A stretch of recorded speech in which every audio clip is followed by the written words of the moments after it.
एक काला अध्याय आज से ठीक 50 वर्ष पूर्व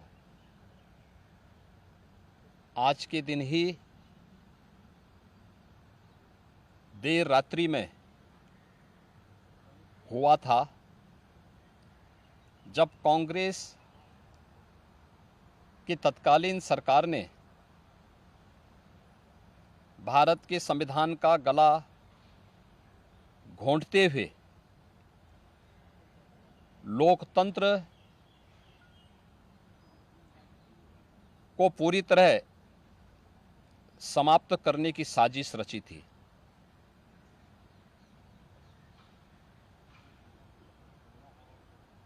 पच्चीस जून 1975 रात के अंधेरे में श्रीमती इंदिरा गांधी जी के नेतृत्व में कांग्रेस की सरकार ने कैसे भारत के लोकतंत्र को नष्ट करने का प्रयास किया था। उस समय के सभी विपक्षी दलों के नेताओं को, उसमें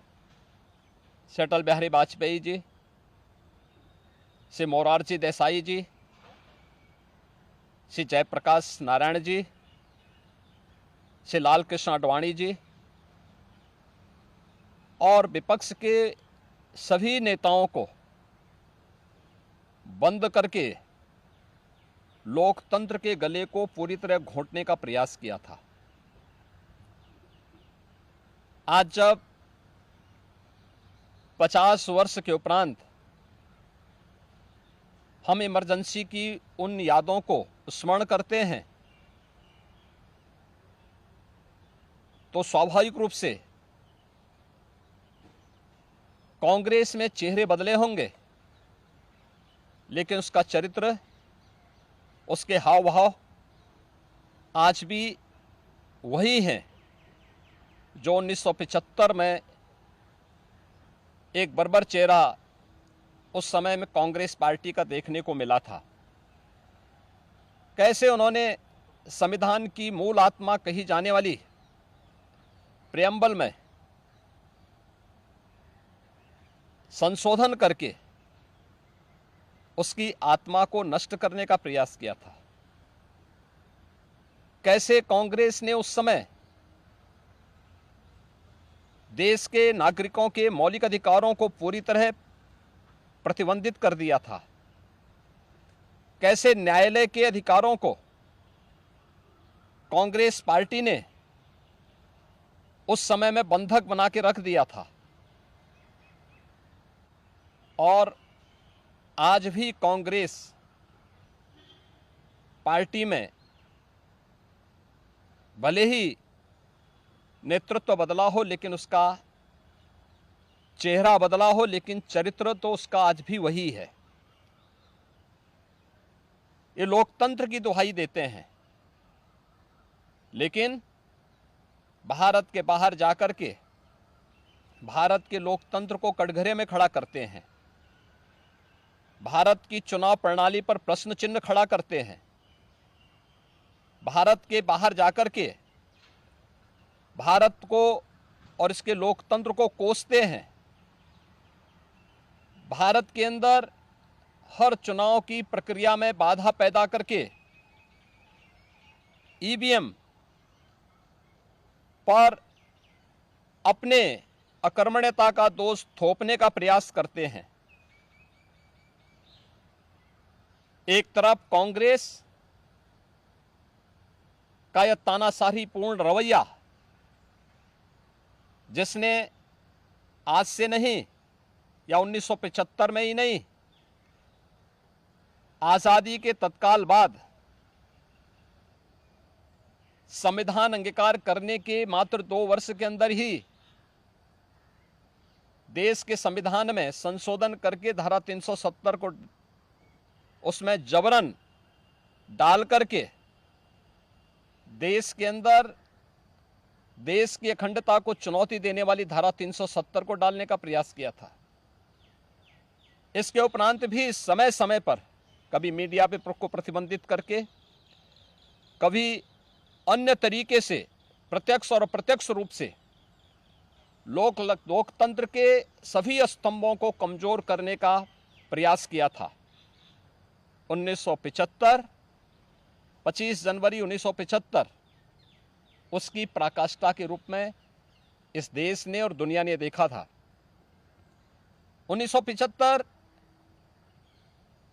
की इमरजेंसी की घटना की 50 वर्ष पूरे हो रहे हैं। 1975 में देश के लोकतंत्र को बचाने के लिए, संविधान को फिर से बहाल करने के लिए, नागरिक अधिकारों की रक्षा करने के लिए जिन लोगों ने जेल की यातनाओं को सहा था, जिन लोगों ने उस कालखंड में लोकतंत्र के लिए अपना सर्वस्व न्यौछावर करने का कार्य किया था, हमें आश्चर्य होता है कि उनकी वर्तमान पीढ़ी उसी कांग्रेस की गोद में बैठ करके देश को फिर से कांग्रेस की तानाशाही और लोकतंत्र विरोधी, संविधान विरोधी तंग दायरे की ओर धकेलने का कुत्सित प्रयास कर रही है। कांग्रेस आज भी उसी रास्ते पर चल रही है और उसी का परिणाम है। जहां भी कांग्रेस नेतृत्व की सरकारें हैं, उनका रवैया, उनकी कार्यप्रणाली, उनके द्वारा किए जाने वाले कृत्य इस बात के उदाहरण प्रस्तुत करते हैं। उनके जो सहयोगी हैं, बंगाल में टीएमसी है, केरल के उनके सहयोगी हैं, या तमिलनाडु के उनके सहयोगी हैं, या कांग्रेस नेतृत्व की सरकारें जहां कार्य कर रही हैं, उनकी कार्यपद्धति को आप देखें। जो लोग जनता को गुमराह करके संविधान के नाम पर संसद की कार्रवाई को बाधित करने का प्रयास कर रहे हैं, वे लोग कभी अपने गिरेबान में भी झांक के देखें। क्या उन्होंने सही मायने में संविधान का पालन किया था? क्या ये सच नहीं कि देश की संसद में कांग्रेस के एक वरिष्ठ नेता ने वहां पर जिस प्रकार का आचरण किया था, एक बिल को संसद के फ्लोर पर ही किस तरीके से अपमानित करने का काम किया था, वहां फाड़ने का काम किया था, ये क्या किसी से छुपा हुआ है? या अन्य अनेक ऐसे कृत्य जिसने लोकतंत्र को कमजोर किया है और लगातार देश के लोकतंत्र को कमजोर कर रही है, ये सभी कांग्रेस के वे कृत्य हैं जिसके लिए कांग्रेस को यह देश कभी माफ नहीं करेगा। कांग्रेस पार्टी को और कांग्रेस की इस तानाशाही में प्रत्यक्ष और अप्रत्यक्ष रूप से सहभागी बने उन सभी राजनीतिक दलों को भी, जिनका उदय ही देश के अंदर कांग्रेस के खिलाफ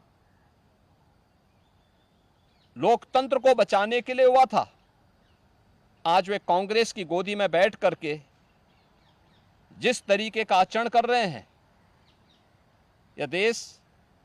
और इस देश की जनता उसे किसी भी स्थिति में स्वीकार नहीं करेगी। कांग्रेस को और कांग्रेस के इन सभी सहयोगियों को जिन्होंने लोकतंत्र को कमजोर किया है, संविधान के प्रावधानों को समय समय पर मानने से इनकार किया है, इसके लिए आज इमरजेंसी की